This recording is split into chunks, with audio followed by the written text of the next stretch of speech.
सभी बच्चों को मेरा नमस्कार। आज हम लोग अपने नेक्स्ट टॉपिक पर वीडियो बनाने जा रहे हैं। मैंने कुछ वीडियो इससे पहले डाले हुए हैं, आप उसको पहले देखें। आप स्टेप वाइज वीडियोस को देखेंगे तो फिर आपको पढ़ने में फ़ायदा मिलेगा। आप जो है समझ पाएंगे कि हम इस टॉपिक वाइज कैसे चल रहे हैं। ठीक है, आप लोग पहले इसके पीछे की वीडियोस देख लें, फिर स्टेप वाइज आगे बढ़ते हैं। अगर किसी प्रकार की असुविधा, किसी प्रकार की प्रॉब्लम तो हमारे कमेंट सेक्शंस में लिखें। अगर कुछ रिक्वायरमेंट्स हो आपको तो वही हमारे कमेंट सेक्शंस में डालें, ताकि हम जो है उसको ज़्यादा से ज़्यादा इजीली सुलझा सकें और सॉल्व कर सकें। आज का जो हमारा टॉपिक है वो इलेक्ट्रिक फील्ड है। हम लोगों ने इससे पहले कूलम्स लॉ के बारे में पढ़ा था। कूलम्स लॉ के अलावा आपका कूलम्स लॉ का वेक्टर फॉर्म, फिर उसका सुपरपोजिशन प्रिंसिपल। उसके बाद जो है हम लोगों ने उसके कुछ न्यूमेरिकल्स किए थे। वो न्यूमेरिकल्स बोर्ड में आते हैं, बड़े इंपॉर्टेंट है, आप पीछे जाकर के देख लेंगे तो आपको फायदा मिलेगा। अब जो है आज का जो टॉपिक है वो आपको इलेक्ट्रिक फील्ड पर हम डे बाई डे क्या है कि बढ़ते चले जा रहे हैं अपने टॉपिक वाइज, ताकि आपको प्रॉब्लम या समस्याएं ना हो।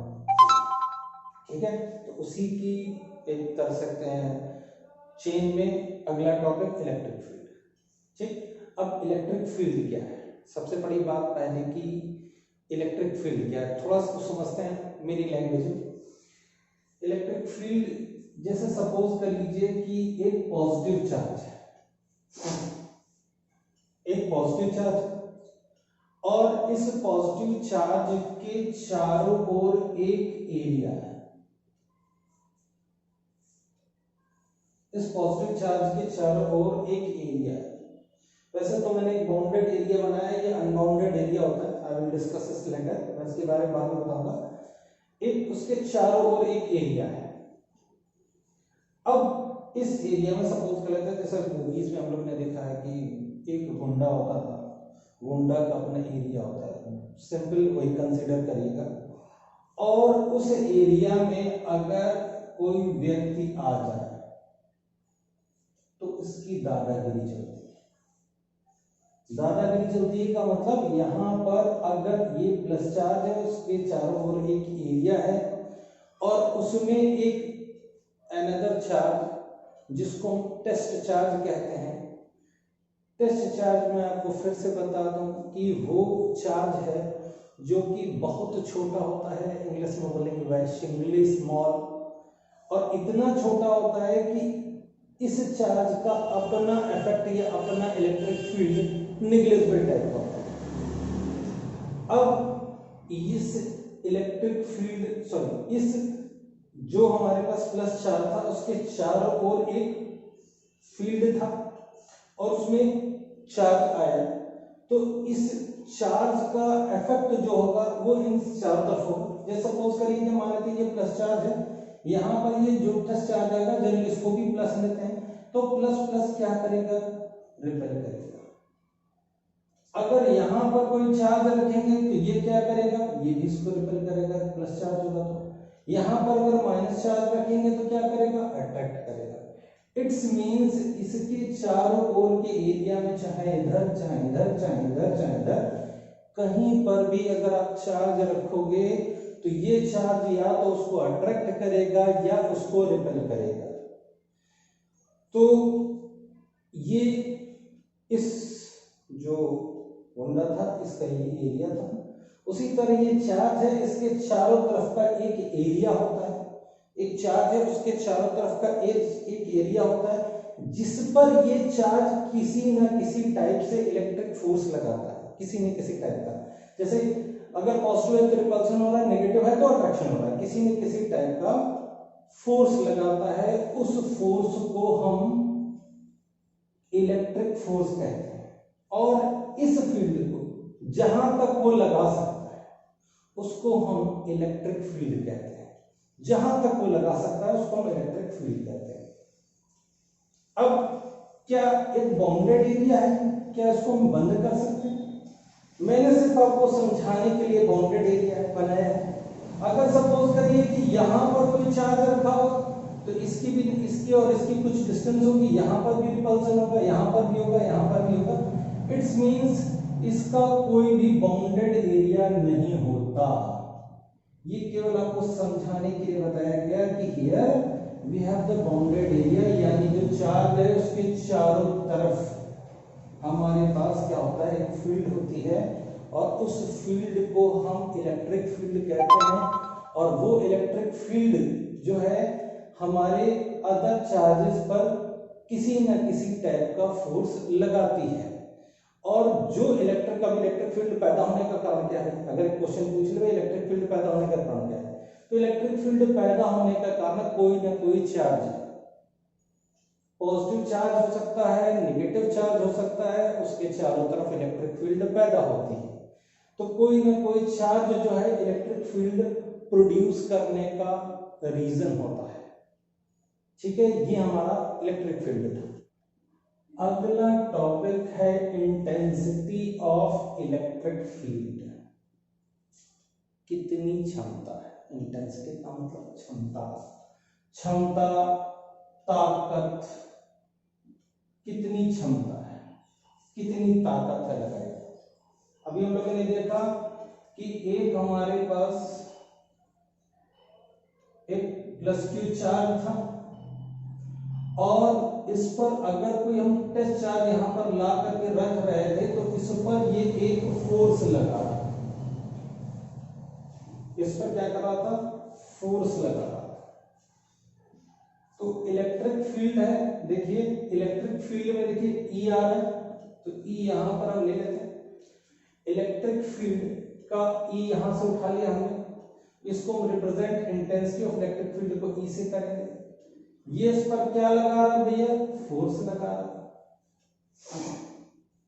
किस हिसाब से लगा रहा, कौन से तरीके से लगा रहा, किस हिसाब से लगा रहा।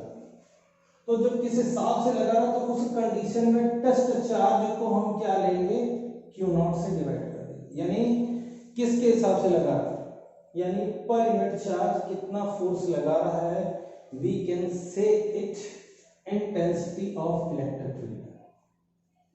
अब डेफिनेशन बनाते हैं इसकी, सिंपल डेफिनेशन। तो देखिए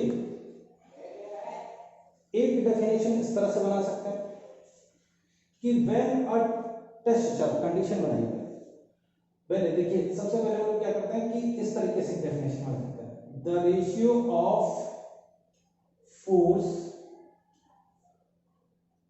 of and the ratio of force and the magnitude of test charge, the ratio of force and magnitude of test charge will be equal to the intensity of electric field. First one, the ratio of force and the magnitude of test charge is known as electric field. थोड़ा समझाता हूँ। Force कब पैदा होता है, जब हम उसको इलेक्ट्रिक फील्ड में रख रहे थे। तो थोड़ा सा मॉडिफाई करके लिखते हैं, when the test charge is kept in a electric field, the ratio of force and the magnitude of test charge is known as intensity of electric field. एक तरीका ये बनाने का है। दूसरा तरीका मैं ये बता रहा हूं कि आप डेफिनेशन याद मत करिएगा, आप समझने की कोशिश करिए, तरीके से याद करिए। आप समझेंगे कि कैसे हमें समझना है, कैसे हमें डेफिनेशन को याद रखना है, तो आप फॉर्मूले पर जाइए, फॉर्मूला आपको सब कुछ बता देगा, फॉर्मूले से ही सब कुछ आपको याद करना है, ये ध्यान रखिएगा। अब यहाँ पर क्या करना है, E = F/Q0 यहाँ पर। और अब क्या करते हैं, अब अगर हमको दूसरा तरीका है डेफिनेशन निकालने का, तो हम क्या करेंगे कि जो डिनोमिनेटर यानी Q0 को हम 1 ले लेंगे। अब भाई जब Q0 को आपने 1 ले लिया है तो क्या बचेगा नीचे, 1। अब जब 1 ले लिया है तो नीचे बचेगा 1, तो सीधे सीधे क्या हो जाएगा, E जो होगा वो F के इक्वल हो जाएगा। अब इस कंडीशन में आप बनाइए, अब इस कंडीशन में आप बनाएंगे तो क्या होगा कि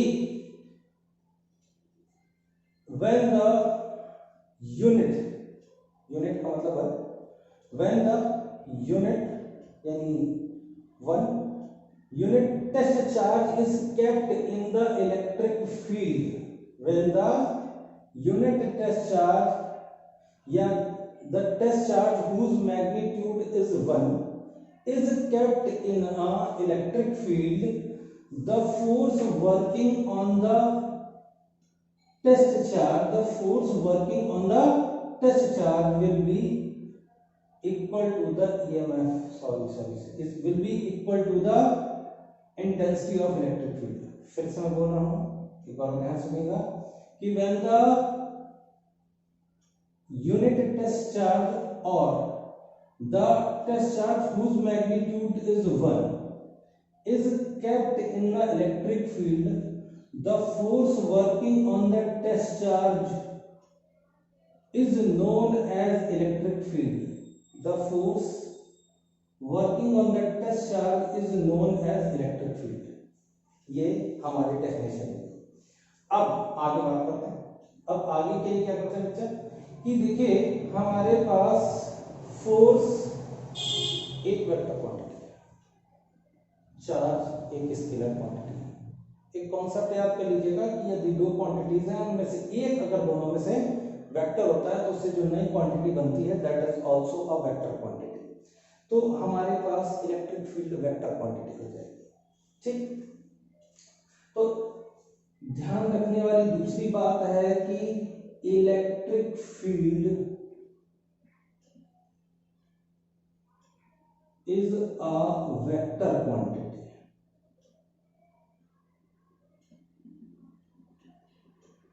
तीसरी बात आपके पास, पहली बात कौन सी है, फॉर्मूला है पहली बात। दूसरी बात कौन सी, electric field is a vector quantity. तीसरी बात हम इसकी यूनिट की बात करते हैं। यूनिट क्या होगा,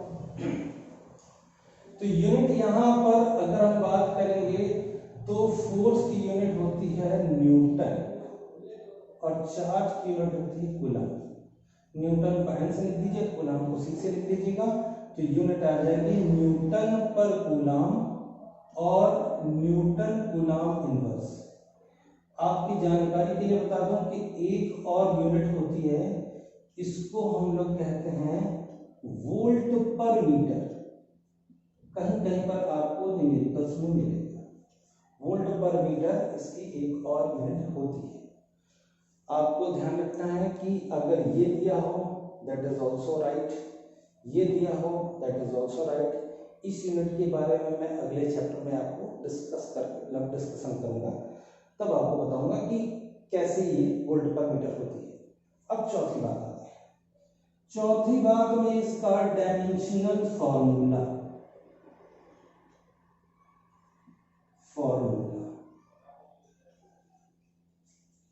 रखिएगा। वैसे तो 12th में डायमेंशनल फॉर्मूला पूछा नहीं जाता, ये केवल कॉम्पिटिटिव एग्जाम्स के लिए है कि अगर आप हैबिचुअल होंगे तो फिर आपको दिक्कत नहीं होगी। डायमेंशनल फॉर्मूले पे आते हैं।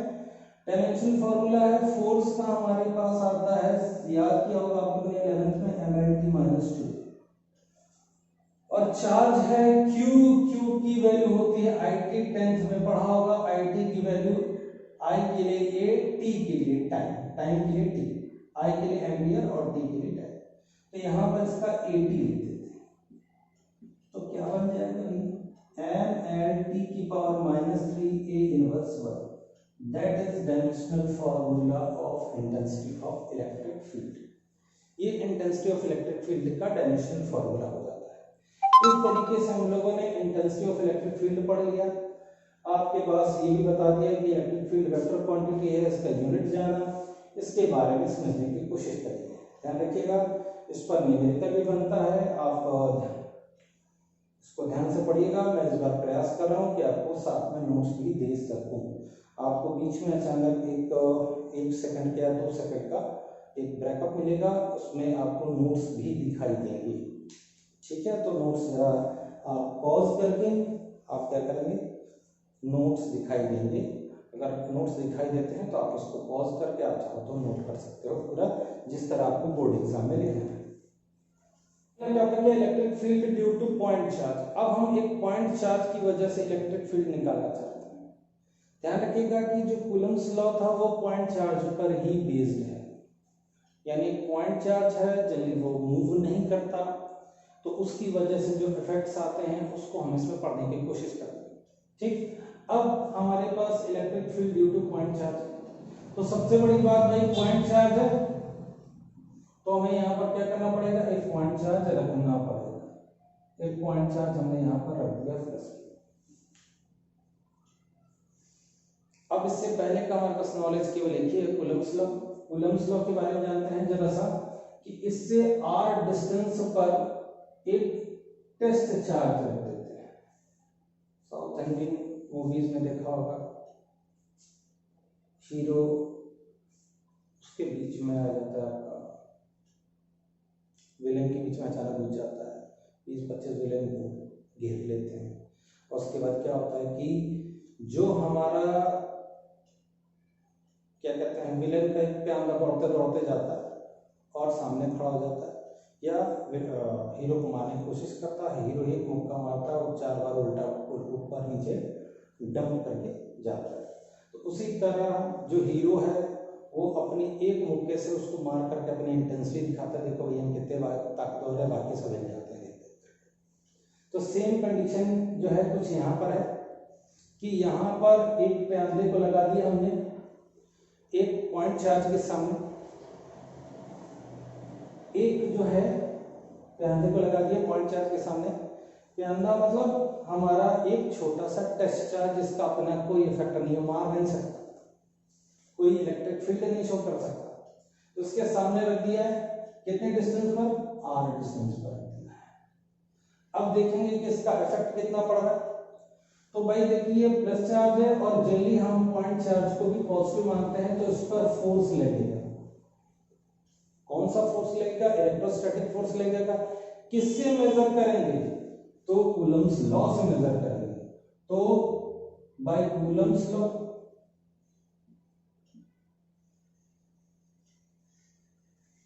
फोर्स क्या लगेगा, F इक्वल्स टू लिख देगा 1/4 pi epsilon naught q naught upon r square. F equals to 1/4 pi epsilon naught q naught upon r square. तो q चार्ज है, यहाँ पर q नॉट है, इस पर एक रिपल्सन फोर्स लगा, कितना फोर्स लगा, तो ये कूलम्ब्स लॉ बताएगा। तो F equals to 1/4 pi epsilon naught q naught upon क्या हो जाएगा, r स्क्वायर हो जाएगा। अब q naught upon r square हो गया। अब भाई फोर्स आपके पास ये आ गया। अब पता करना है इलेक्ट्रिक फील्ड कितनी होगी, तो electric field E is equal to कितना होगा, E is equal to formula होता है F अपॉन Q नॉट। तो 1/Q naught into 1/4 pi epsilon naught Q naught upon R square. तो Q नॉट से Q नॉट कैंसिल, तो E की जो वैल्यू आ जाएगी वो आ जाएगी 1/4 pi epsilon naught Q upon R square. अभी जरा एरो नहीं लगा, अब इसका वेक्टर फॉर्म देख लेते हैं, एरो लगा करके वेक्टर फॉर्म। एक बात ध्यान, अगर फॉर्मूला देखेंगे तो E F पर डिपेंडेंट है, तो जो F फोर्स की डायरेक्शन होगी वही E की डायरेक्शन होगी। सब अब बस इतना दिमाग रखिए, जो फोर्स की डायरेक्शन है वो इसकी डायरेक्शन है, तो दोनों की डायरेक्शन सेम है। यहाँ पर फोर्स भी इधर लग रहा, अगर हम बात करें r कैप की तो इसकी भी डायरेक्शन सेम है। तो यहाँ पर अगर हम r कैप लेना चाहें तो ऐसे ले सकते हैं। तो electric field E is equal to 1/4 pi epsilon naught Q upon R square r cap, ये लिख दीजिए, ये इसका वेक्टर फॉर्म हो जाएगा। कुछ लोगों को थोड़ा सा ज्यादा अच्छा शो करना होता है, उसके लिए r cap is equal to vector r upon mod r, ऐसा कर लीजिए। इसको भी रख लीजिए, तो इस तरह भी लिख सकते हो 1/4 pi epsilon naught Q upon R square vector r upon r। आप इसको इस तरीके से भी लिख सकते हो, यानी मॉड r ऐसे आप लिखना चाहो तो ऐसे लिखो, नहीं तो इसको मैग्नीट्यूड में लिखना तो एरो ना लगा और दो डंडे खड़े मत कर, लेकिन मॉडुलस यूज करना, तो ये भी चीज हो जाएगी। तो Q और ये R आ जाएगा, Q R नीचे आपके पास आर स्क्वायर और आर तो आपका बन जाएगा is equal to 1/4 pi epsilon naught Q R upon R cube. ये हमारे पास इलेक्ट्रिक फील्ड निकल आया इन वेक्टर फॉर्म। इस फॉर्मूले से हम किसी पॉइंट चार्ज से आर डिस्टेंस पर ये पता कर पाएंगे कि कितना इलेक्ट्रिक फील्ड जेनरेट हो रहा है। बाकी इलेक्ट्रिक लाइंस ऑफ फोर्स हमारे नेक्स्ट वीडियो में देखिएगा। इस वीडियो को लाइक, शेयर और कमेंट जरूर करिएगा। मैं